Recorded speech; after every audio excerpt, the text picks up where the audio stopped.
అన్న వంకాయలు తెంపుతున్నారు ఇంటికి తీసుకెళ్ళమని. ఇంకా రిలాక్స్ అవుదామని చెప్పేసి నేను పంట పొలాలకు వచ్చాను ఫ్రెండ్స్. అన్నంకాయ వచ్చేటప్పుడు ఇవ్వండి ఫ్లవర్ ఇలా వస్తుంది. ఆర్గానిక్ చేద్దామని చెప్పేసి దిగాను. బట్ ఏంటంటే నాకు ఎక్స్పీరియన్స్ లేక నేను చేయలేకపోయాను. ఇంకా మార్కెట్ కూడా తీసుకెళ్ళలేదు. ఫీలింగే వేరు ఫ్రెండ్స్. వర్క్ బిజీలో పడి పడి ఎప్పుడు వర్క్ వర్క్ వర్క్ వర్క్. అప్పుడప్పుడు ఇలాంటి ప్లేసెస్కి వస్తే కూడా ఒక ఫ్రెష్నెస్ ఉంటుంది. అన్ని వంకాయలే. ఫ్లవరు విత్ ఇన్ 1-2 డేస్లో చిన్నగా అయిపోయింది. మొక్కజొన్న కంకులు ఇది వచ్చేసి ఒక 2 months పడుతుంది. నేను చేస్తున్నాను ఇప్పుడు. ఇది వేసి 1 month అవుతుంది. ఇంకొక 1 monthలో దీనికి కాయ వస్తుంది. కాయ వచ్చినప్పుడు మీకు చూపిస్తాను. ఇంకోండి వంకాయ నారు ఉంది. దీని పేరు ఏంటో మీరు చెప్పగలుగుతారేమో నాకు తెలియదు, కానీ నేను లాస్ట్కి మీకు చెప్తాను దీని పేరు. హాయ్ చెప్పు. మా బ్రదర్ చేస్తున్నారు సేమ్ ఆర్గానిక్.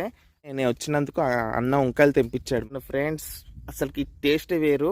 దీని పేరు చెప్తా అన్నాను కదా, దీన్నే పెన్నాడ వంకాయ అంటారు. మామూలు వంకాయ కన్నా ఒక 20-30 రూపాయలు ఎక్కువ ఉంటుంది, కానీ దీని టేస్టే వేరు ఫ్రెండ్స్. ఒక్కసారి మీరు కూడా ట్రై చేయండి. ఓకే ఫ్రెండ్స్, ఉంటాను. బాయ్.